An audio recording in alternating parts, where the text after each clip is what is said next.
நீங்கள்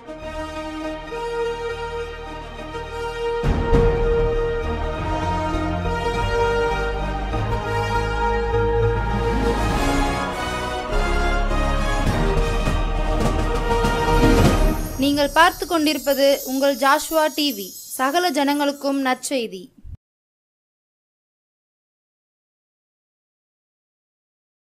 எல்லாருக்கும் நம் இயேசு சிறந்தவரே, எல்லாருக்கும் நல்லவரே. எல்லாருக்கும் நம் இயேசு சிறந்தவரே, எல்லாருக்கும் நல்லவரே. எல்லாருக்கும் உள்ளோர்க்கும் எளியோர்க்கும் வலியோர்க்கும் எல்லாருக்கும் நம் இயேசு சிறந்தவரே. ஆண்டவராகிய இயேசு கிறிஸ்து நாமத்தினாலே உங்களுக்கு என்னுடைய அன்பான வணக்கத்தையும் வாழ்த்துக்களையும் தெரிவித்துக் கொள்கிறேன். தேவனோடு நெருக்கமாக வாழ்வதை பற்றி இந்த தொடர் பிரசங்கத்தை தியானித்து வருகிறோம். 2 வாரம் தியானித்தோம், 3வது வாரமாக தியானிக்கிறோம். மோசையை பற்றி சொல்லும் பொழுது அவன் பூமியில் உள்ள சகல மனிதரிலும் மிகுந்த சாந்தமுள்ளவனாக இருந்தான். மோசையோடு எவ்விதமாக ஆண்டவர் மிகவும் நெருக்கமாக ஜீவித்தார். அவனும் ஆண்டவர் நெருக்கமாக ஜீவித்தான். அது மாத்திரமல்ல, மோசையை கொண்டு பலத்த அற்புத அடையாளங்களை ஆண்டவர் செய்தார். நம்மையும் அவ்விதமாய் பயன்படுத்துவார். மோசையிடம் காணப்பட்ட சாந்த குணம் நம்மிடத்தில் காணப்பட வேண்டும். 2வதாக எண்ணாகமும் 12:7 சொல்கிறது, ஆண்டவர் மோசையை பற்றி இவ்விதமாய் சொன்னாராம், என் தாசனாகிய மோசையோ அப்படிப்பட்டவன் அல்ல, என் வீட்டில் எங்கும் அவன் உண்மை உள்ளவன். என் வீட்டில் எங்கும் அவன் உண்மை உள்ளவன். தேவனுக்கு முன்பாகவும் மனிதர்களுக்கு முன்பாகவும் உண்மையுள்ளவர்களாய் வாழ நாம் அழைக்கப்பட்டிருக்கிறோம். நீதிமொழிகள் 28ஆம் அதிகாரம் 20ஆம் வசனம் சொல்கிறது, உண்மையுள்ள மனுஷன் பரிபூர்ண ஆசீர்வாதங்களை பெறுவான். உண்மையுள்ள மனுஷன் பரிபூர்ண ஆசீர்வாதங்களை பெறுவான். நீதிமொழிகள் 12ஆம் அதிகாரம் 22ஆம் வசனம் சொல்கிறது, உண்மையாய் நடக்கிறவர்களோ நம்முடைய ஆண்டவருக்கு பிரியம் என்று சொல்லி நம்மை பார்த்து ஆண்டவர் சொல்ல வேண்டும். மத்தேயு 25, 21, 23 படி, கொஞ்சத்திலே உண்மையாயிருந்தாய் அநேகத்தின் மேல் உன்னை அதிகாரியை வைப்பேன் என்று சொல்லி மோசையை போல நாமும் உண்மை உள்ளவர்களாய் வாழ வேண்டும். நம்முடைய வாழ்க்கையிலே நாம் கொடுக்கப்பட்ட பணியிலே நாம் உண்மை உள்ளவர்களாக இருக்க வேண்டும். நமக்கு கொடுக்கப்பட்ட ஊழியத்திலே நாம் உண்மை உள்ளவர்களாக இருக்க வேண்டும். நமக்கு கொடுக்கப்பட்ட தொழிலிலே நாம் உண்மை உள்ளவர்களாக இருக்க வேண்டும். இந்திய குடிமகன்களாக நாம் உண்மையுள்ளவர்களாய் வாழ வேண்டும். அவருடைய பள்ளியிலே படித்து கொண்டிருந்தால் கல்வியிலே, பள்ளியிலே, படிப்பிலே நீங்கள் உண்மையுள்ளவர்களாய் உண்மையுள்ளவர்களாக இருக்க வேண்டும். கல்லூரியிலே படித்து கொண்டிருந்தால் உங்கள் படிப்பிலே உண்மையுள்ளவர்களாக இருக்க வேண்டும். எந்த வேலையை பார்த்தாலும் அந்த வேலையிலே உண்மையுள்ளவர்களாக இருக்க வேண்டும். உண்மையுள்ள பிள்ளைகளுக்கு தேவன் விசேஷ ஆசீர்வாதத்தை கொடுக்கிறார். மோசே தேவன் கொடுத்த அத்தனை பொறுப்புகளையும் உண்மையோடு நிறைவேற்றினான். ஆகவேதான் தேவன் அவனோடு நெருக்கமாய் சஞ்சரித்தார். உண்மை வழி நடந்திடும் உத்தமனுக்கென்றும் கர்த்தர் துணை. உண்மை வழி நடந்திடும் உத்தமனுக்கென்றும் கர்த்தர் துணை. கண்கள் அவன் மீது வைத்திடுவார், கருத்தாய் காத்திடுவார். கண்கள் அவன் மீது வைத்திடுவார், கருத்தாய் காத்திடுவார்.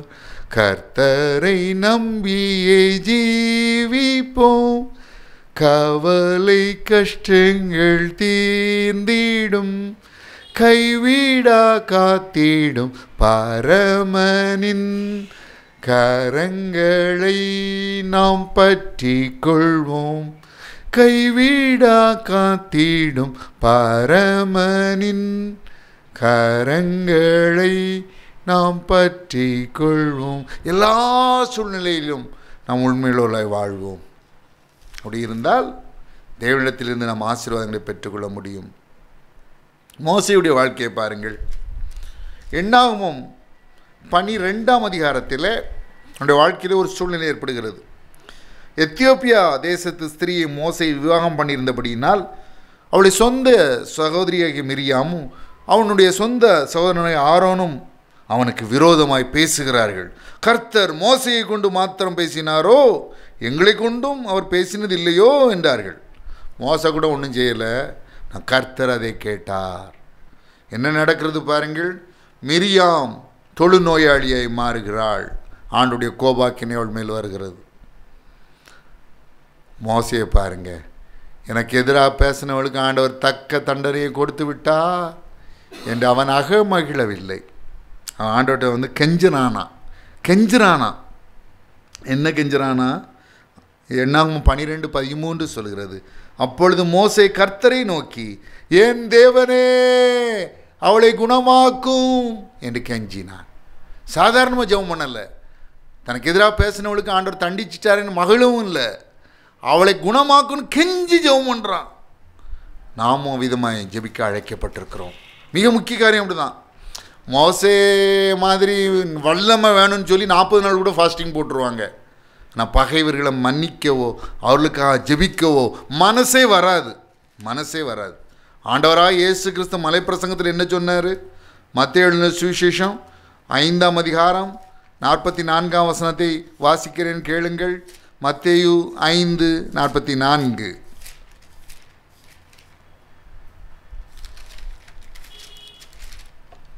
நான் உங்களுக்கு சொல்லுகிறேன், உங்கள் சத்துருக்களை சிநேகியுங்கள், உங்களை சபிக்கிறவர்களை ஆசீர்வதியுங்கள், உங்களை பகைக்கிறவர்களுக்கு நன்மை செய்யுங்கள், உங்களை நிந்திக்கிறவர்களுக்காக உங்களை துன்பப்படுத்துறவர்களுக்காக ஜெபம் பண்ணுங்கள். நம்ம சபிக்கிறவங்கள பதிலுக்கு சபிக்கக்கூடாது, சபிக்கிறவங்கள ஆசீர்வதிக்கணும். உங்களை சபிக்கிறவர் சபிக்கவே கூடாதுன்னு வேதம் சொல்லுது. ஆசீர்வதிக்க தான் நம்ம அழைக்கப்பட்டிருக்கிறோம். மற்றவங்களை ஆசீர்வதிக்கிறது தான் நம்ம கடமை. யாரையும் சபிக்கக்கூடாது. ஆண்டவரே அத்தி மரத்தை சபிச்சாருன்னு சிலர் அதை உதாரணமாக எடுப்பாங்க. ஆண்டவர் எதுக்கு அத்தி மரத்தை சபிச்சார்? தெளிவாக போட்டிருக்கு. விசுவாசம் என்ற நல்ல பாடத்தை கற்றுக்கொள்வதற்காக அத்தி மரத்தை சபிக்கும் போது அத்தி மரம் பட்டு போயிட்டு நீங்களும் விசுவாசத்தோடு இப்படி செஞ்சீங்கன்னா நடக்குன்றதுக்காக சொன்னாரே தவிர எல்லாரும் உங்களுக்கு பிடிக்காதவங்களெல்லாம் சபிச்சு தள்ளுங்கன்னு ஆண்டவர் சொல்லலை. நமக்கு யாராவது விரோதிகள் இருந்தால் என்ன செய்யணுமா? அவர்களை ஆசீர்வதிக்க வேண்டும், அவர்களை சிநேகிக்க வேண்டும், அவர்களுக்கு நன்மை செய்ய வேண்டும், அவர்களுக்காக ஜெபிக்க வேண்டும். அப்படின்னா தான் மோசைக்கு கொடுத்த வல்லமை ஆண்டவர் உங்களுக்கு தருவார். வெறும் 40 நாள் ஃபாஸ்டிங் போட்டது மட்டும் தந்துட மாட்டார். ஜெபம் பண்ண வேண்டியதான், உபவாசம் இருக்க வேண்டியதான், இல்லைன்னு சொல்லலை. ஆனால் மோசை மாதிரி வல்லமை வேணும்னா மோசை மாதிரி மன்னிக்க கற்றுக்கொள்ளணும்.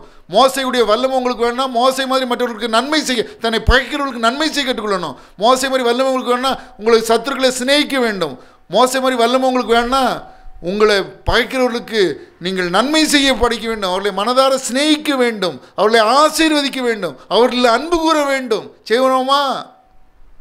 எல்லாருக்கும் ஆசையாக இருக்கும். மோசைட்டு கருத்து முகமாக பேசினாரா? என் கூடி முகமாக பேசணும். மோசை எத்தனை பலத்த அற்புத அடையாளங்கள் செஞ்சார், நானும் பலத்த அற்புத அடையாளங்கள் செய்யணும். மோசை மாதிரி மன்னிக்கிறோமா சத்துருக்களை? சகோதரரையே மன்னிக்க மாட்டேங்கிறோமே, சகோதரிகளையும் மன்னிக்க மாட்டேங்கிறோமே. கண்டிப்பாக மன்னிக்கணும். மோசையிடம் காணப்பட்ட அற்புதமான குணம் தான். என் தேவனே அவளை குணமாக்கும்னு கெஞ்சி ஜெபம் பண்ணுறான். நாமும் நம்முடைய சத்துருக்கள் என்று சொல்லப்பட்ட மனிதர்களுக்கு நேசித்து அவர்களில் அன்பு கூர்ந்து அவர்களுக்காக ஜெபிக்க வேண்டும், அவளை ஆசீர்வதிக்க வேண்டும். அதை மறந்துடக்கூடாது. மோசையிடம் காணப்பட்ட இன்னொரு குணத்தை பற்றி நான் வாசிக்கிறேன். யாத்திராகமும் 32ஆம் அதிகாரம் 32ஆம் வசனம். அவன் வழிநடத்தின ஜனங்கள், அவனால் நடத்தப்பட்ட ஜனங்கள் பாவம் செய்த போது அவன் என்ன செய்கிறான் பாருங்கள். யாத்திராகமும் 32:32. ஆகிலும் தேவரீர் அவர்கள் பாவத்தை மன்னித்தருளுகிறானால் மன்னித்தருளும், இல்லாவிட்டால் நீர் எழுதி நம்முடைய புஸ்தகத்தில் இருந்து என் பெயரை கிறுக்கி போடும் என்றான். எப்போ ஆண்டவர் பார்த்து அப்படி சொல்கிறான்? இந்த ஜனத்தை நான் அழிக்க போகிறேன்னு ஆண்டவர் சொல்கிறாரு. உன்னையே ஒரு பெரிய ஜாதியாக்குவேன்றாரு. எனக்கு அதெல்லாம் வேண்டாம் ஐயா, என் ஜனத்தின் பாவத்தை நீ மன்னி, அது போதுன்றான். அப்படி மன்னிக்க விருப்பம்லாம் என் பேர ஜீவ புஸ்தகத்தை எடுத்துருன்றான். எவ்வளோ அன்பு பாருங்கள், எவ்வளோ அன்பு ஜனங்கள் மீது. இந்திய தேச மக்களுக்காக நாம் ஜெபிக்கிறோமா விதமாய்? இந்திய தேச மக்களை ரட்சியும் என்று பாரத்தோடு ஜெபிக்கிறோமா? எவ்வளவாய் தன் ஜனங்களை நேசித்தான் மோசே. அவர்கள் பாவத்தை மன்னியும், இல்லாவிட்டால் ஜீவ புஸ்தகத்திலிருந்து என் பெயரை கிறுக்கி போடும் என்று சொல்லுகிறான். நம்முடைய ஜனங்களுடைய ரட்சிப்பிற்காக, நம்முடைய இந்திய தேச மக்களுடைய ரட்சிப்பிற்காக நாம் ஜெபிக்கிறோமா? எத்தனை மக்கள் நரகத்தை நோக்கி சென்று கொண்டிருக்கிறார்கள், எத்தனை மக்கள் பாவத்திலே மாண்டு கொண்டிருக்கிறார்கள், எத்தனை மக்கள் விடுவிக்கும் வழி இல்லாமல் வேதனையிலே உழண்டு கொண்டிருக்கிறார்கள். வியாதியோடு, சாபத்தோடு, பாவத்தோடு. ஒரு மீட்பர் மீட்கும் வழியிலேயே என்று துடித்து கொண்டிருக்கிறார்கள். ரட்சிப்பின் வழி தெரியாமல் அவர்கள் கண்ணிருந்தும் குருடர்களாய் நடமாடி கொண்டிருக்கிறார்கள். அந்த மக்களை நேசிக்கிறோமா? அவர்களுக்காக ஜெபிக்கிறோமா? அப்படி ஜெபிக்க அழைக்கப்பட்டிருக்கிறோம். மோசே விதமாய் ஜனங்களை நேசித்தான். அவைதான் அவனால் இவ்விதமாய் ஜெபிக்க முடிந்தது. நாமும் அவ்விதமாய் நம்முடைய ஜனங்களுக்காக ஜெபிக்க வேண்டும். மோசையோடு ஆண்டவர் ஒரு சிநேகிதனை போல பழகினார். மோசே உண்மை உள்ளவனாக இருந்தான். மோசே அவன் சாந்த குணமுள்ளவனாக இருந்தான். மோசே தன்னுடைய சத்துருக்களை நேசிக்கிறவனாக இருந்தான். மோசே தன் ஜனங்களை நேசித்து அவர்களுக்காக திறப்பில்லை ஜெபிக்கிறவனாக இருந்தான். மோசையோடு தேவன் சஞ்சரித்தார். மோசையோடு நெருக்கமாய் வாழ்ந்தார். நம்மோடும் ஒரு வாழ ஆயத்தமாக இருக்கிறார். இன்னொரு மனிதன் நெகேமியா 13:26 சாலமோன் தன் தேவனாலே சிநேகிக்கப்பட்டவனாக இருந்தான் என்று வேதம் சொல்லுகிறார். சாலமோன் தன் தேவனாலே சிநேகிக்கப்பட்டவனாக இருந்தான். ஆண்டவர் அவனுக்கு ஞானத்தை கொடுத்தார். அவன் ஞானத்தை கேட்டான். அவன் கேட்ட ஞானத்தை கொடுத்தார். அவன் கேளாத ஐஸ்வர்யத்தையும் மகிமையையும் ஆண்டவர் சாலமோனுக்கு கொடுத்தார். ஆண்டவருடைய சுவாபம் என்ன? எபேசியர் 3:20 சொல்கிறது, நாம் வேண்டிக் கொள்கிறதற்கும் நினைக்கிறதற்கும் மிகவும் அதிகமாய் நமக்குள்ளே கிரியை செய்கிற வல்லமையின்படியே நமக்கு செய்ய வல்லவர். அவன் கேட்டது ஞானத்தை தான். அவன் கேட்ட ஞானத்தை கொடுத்ததோடு நின்று விடவில்லை. அவன் கேளாத ஐஸ்வர்யத்தையும் மகிமையும் ஆண்டவனுக்கு கொடுத்தார். நாமும் ஆண்டவரோடு நெருக்கமாய் வாழ்ந்தோம் என்றால் நம்மையும் விதமாய் ஆசீர்வதிக்க ஆண்டவர் சித்தமுள்ளவராக இருக்கிறார். கடைசியாக யோவான் எழுதின சுவிசேஷம் 11:3-36 லாசருவை இயேசு கிறிஸ்து எவ்விதமாய் சிநேகித்தார் என்று வேதம் சொல்கிறது. அவ்வளவோ அவனை சிநேகித்தார். அவன் மரித்த பொழுது யோவான் 11:35 இயேசு கண்ணீர் விட்டார். மரித்த லாசருவை உயிரோடு எழுப்பினார். வாழ்க்கையில் ஒரு அற்புதத்தை செய்தார். நீங்களும் தேவனோடு நெருக்கமாய் வாடும் பொழுது உங்கள் வாழ்விலும் அற்புதங்களை செய்வார். உங்களை கொண்டும் அற்புதங்களை செய்வார். தேவனால் அற்புதமாக பயன்படுத்தப்பட்ட ஏராளம் தேவ மனிதர்களை குறித்து வேதம் சொல்கிறது. பேதுருடைய நிழல்பட்டு வியாதியஸ்தர்கள் சுகமானார்கள். பொல்லாத ஆவிகள் நீங்கி போயின.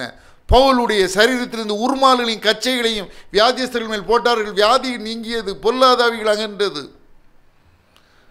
ஆண்டவர் பிலிப்புவை, பந்தி விசாரிப்புக்காரனாக பிலிப்புவை வல்லமையை எடுத்து பயன்படுத்தினார். பிலிப்பு செய்த அற்புதங்களை அதிசயங்களை ஜனங்கள் கேள்விப்பட்டு கண்டு அவனால் சொல்லப்பட்டவர்களை ஒருமனப்பட்டு கவனித்தார்கள் என்று அப்போஸ்தலர் 8:6 வேதம் சொல்கிறது. ஸ்தேவானை ஆண்டவர் வல்லமையை பயன்படுத்தினார் என்று அப்போஸ்தலர் 6:8 வேதம் சொல்கிறது. ஸ்தேவான் விசுவாசத்தினாலும் வல்லமையினாலும் நிறைந்தவனாய் ஜனங்களுக்குள்ளே பெரிய அற்புதங்களையும் அடையாளங்களையும் செய்தான் என்று வேதம் சொல்கிறது. சாதாரண மனிதர்களை கொண்டு ஆண்டவர் அசாதாரணமான காரியங்களை செய்தார். உங்களையும் கொண்டு அற்புதங்களை செய்வார். உங்களுடைய வாழ்க்கையிலும் அதிசயங்களையும் அற்புதங்களையும் செய்வார். நீங்கள் தேவனோடு நெருக்கமாய் வாழ முடியும். இந்த ராத்திரி வேளையில் அதை மறந்து போய்விடாதீர்கள். இந்த உலகத்திலே நாம் இருக்க போகிற கொஞ்ச நாட்கள் தான். இந்த வாழ்க்கையை அர்த்தமுள்ளதை நமக்கு கழிப்போம். தேவனுடன் நெருக்கமாய் வாழ்வோம். ஜெபிக்க இருக்கிறோம். மிக முக்கியமான வேளை இது. தேவனுடைய கரத்திலிருந்து அதிசயங்களையும் அற்புதங்களையும் பெறப்போகிற வேளை. ஒவ்வொருவருக்கும் பல்வேறு தேவைகள் உண்டு. வேதம் சொல்கிறது, நாம் அனுபவிப்பதற்கு சகல நன்மைகளையும் சம்பூர்ணமாய் நமக்கு கொடுக்கிற ஜீவனுள்ள தேவன் என்றவரை குறித்து சங்கீதம் 34:10 சொல்கிறது, சிங்கக்குட்டிகள் தாழ்ச்சி அடைந்து பட்டினியாக இருக்கும், கர்த்தரை தேடுவதற்கோ ஒரு நன்மையும் குறைவுபடாது என்று சொல்லி. ஆகவே விசுவாசத்தோடு என்னோடு சேர்ந்து ஜெபியுங்கள். நீ விசுவாசித்தால் தேவனுடைய மகிமையை காண்பாய். ஒருவேளை நீங்கள் வியாதியோடு இந்த நிகழ்ச்சியை பார்த்து கொண்டிருக்கலாம். ஒரு வியாதி நீங்கள் ஆண்டவர் உதவி செய்வார். உங்களை சுகப்படுத்துவார். உங்களுக்கு தெய்வீக ஆரோக்கியத்தை தருவார். என்ன அற்புதம், என்ன விஷயத்தில் உங்களுக்கு அற்புதம் வேணுமோ இந்த நேரம் என் கூட சேர்ந்து ஜெபம் பண்ணுங்க. ஆண்டவர் கட்டாயம் உங்களுக்கு மன இறங்குவார். ஜெபம் பண்ணலாமா? அன்புள்ள பரமத்தாப்பனே, முதலாவது வியாதி உள்ளவர்களுக்காக ஜெபிக்கிறேன். இயேசு கிறிஸ்துவின் குணமளிக்கும் வல்லமை சகல வலிகளையும் வியாதிகளையும் பலவீனங்களையும் நீக்கட்டும். இயேசு கிறிஸ்துவின் வல்லமையுள்ள நாமத்தினாலே சகல வலிகளும் வியாதிகளும் பலவீனங்களும் நோய்களும் நீங்கும்படி கட்டளை கொடுக்கிறேன். Be healed in the mighty name of Jesus Christ. ஒவ்வொருவரையும் தொடுங்க.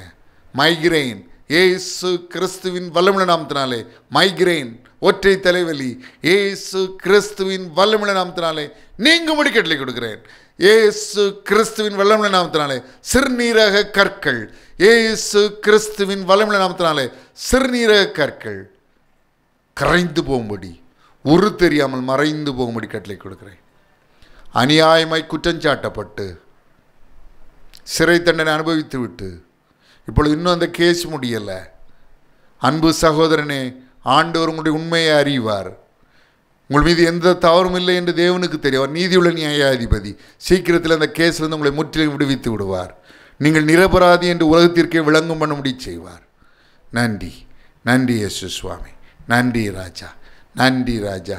ஹல்லேலூயா, ஹல்லேலூயா, ஹல்லேலூயா, ஹல்லேலூயா, ஹல்லேலூயா, ஹல்லேலூயா, ஹல்லேலூயா, ஹல்லேலூயா, ஹல்லேலூயா, ஹல்லேலூயா. ஸ்தோத்திரம், ஸ்தோத்திரம், ஸ்தோத்திரம், ஸ்தோத்திரம்.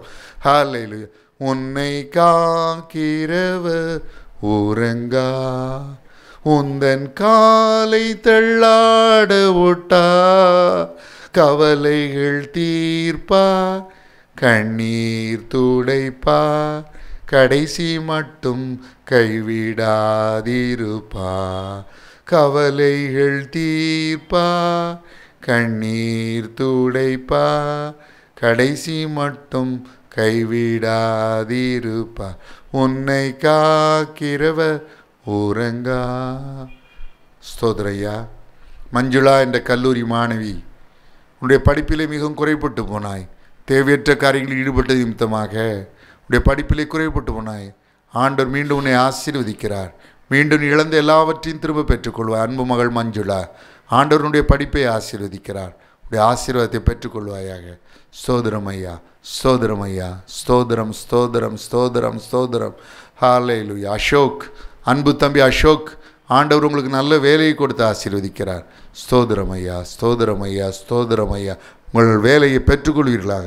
ஆண்டவருடைய ஆசீர்வாதத்தை பெற்றுக்கொள்வீர்களாக. நன்றி இயேசு சுவாமி, நன்றி ராஜா, நன்றி ராஜா, நன்றி கர்த்தாவே, நன்றி தேவனே, நன்றி இயேசு சுவாமி, நன்றி அப்பா, நன்றி அப்பா, நன்றி ராஜா, நன்றி கர்த்தாவே, நன்றி தேவன். இயேசு கிறிஸ்துவின் வல்லமை, இயேசு கிறிஸ்துவின் வல்லமை ஒவ்வொரு வீட்டிலும் கடந்து வருகிறது. இயேசு கிறிஸ்துவின் வல்லமை ஒவ்வொரு சரீரத்தையும் தொடுகிறது. நன்றி இயேசு சுவாமி. நீர் அநேகரை விடுதலையாக்கி கொண்டிருக்கிறீர், அநேகரை விடுதலையாக்கி கொண்டிருக்கிறீர், அநேகரை விடுதலையாக்கி கொண்டிருக்கிறீர், அநேகரை விடுதலையாக்கி கொண்டிருக்கிறீர். அன்பு தம்பி விவேக், ஆண்டோடைய வல்லமை உங்களை தொடுகிறது. உங்கள் சுகத்தை பெற்றுக்கொள்வீர்களாக. Receive your healing. நன்றி இயேசு சுவாமி, நன்றி ராஜா, நன்றி கர்த்தாவே, நன்றி தேவனே, நன்றி இயேசு சுவாமி. ஹல்லேலூயா. அன்பு மகள் மதிவதனி, ஆண்டுடைய வல்லமை உன்னை தொடுகிறது. உன் சுகத்தை பெற்றுக்கொள்வாயாக. அன்பு மகளை மதிவதனி, ஆண்டுடைய வல்லமை உன்னை தொடுகிறது.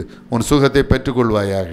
நன்றி இயேசு சுவாமி, நன்றி. குடும்பத்தின் வறுமைகளை நீக்கி போடுங்க ராஜா. குடும்பத்தின் வறுமைகளை நீக்கி போடுங்க. குடும்பத்தின் வறுமைகளை நீக்கி போடுங்க. புதிய வாழ்க்கையை அருளி செய்யுங்க. குடும்பத்தின் வறுமைகளை நீக்கி போடுங்க. புதிய வாழ்க்கையை அருளி செய்யுங்க. நன்றி இயேசு சுவாமி, நன்றி இயேசு சுவாமி, நன்றி. சகல துதியையும் கனத்தையும் மகிமையும் வல்லமையும் ஒருவருக்கே செலுத்துகிறோம். இயேசு கிறிஸ்துவின் நாமத்தினாலே வேண்டிக் கொள்கிறோம் பிதாவே, ஆமென். இதை பார்த்து கொண்டிருக்கிற, இதை கேட்டுக்கொண்டிருக்கிற அன்பு சகோதர சகோதரிகளே, நான் உங்களுக்காக ஜெபிக்க வேண்டுமானால் உங்கள் ஜெப குறிப்புகளை எனக்கு அனுப்பி வையுங்கள். நான் உங்களுக்காக ஆண்டவரிடம் ஊக்கமாக ஜெபிப்பேன். என்னுடைய முந்தைய கடந்த நிகழ்ச்சிகள் மூலமாக அற்புதங்களையோ ஆசீர்வாதங்களையோ நன்மைகளையோ பெற்றிருப்பீர்களானால் தயங்காமல் எனக்கு தெரியப்படுத்துங்கள். நாம் ஒன்று சேர்ந்து ஆண்டவரை துதிக்க, அவரை ஸ்தோத்தரிக்க, அவருக்கு நன்றி செலுத்த, அவருக்கு நன்றி உள்ளவர்களாய் வாழ அது எதுவாக அமையும். ஆண்டவராகிய இயேசு கிறிஸ்து தாமே உங்களை ஆசீர்வதிப்பாராக. May God bless you. எல்லாருக்கும்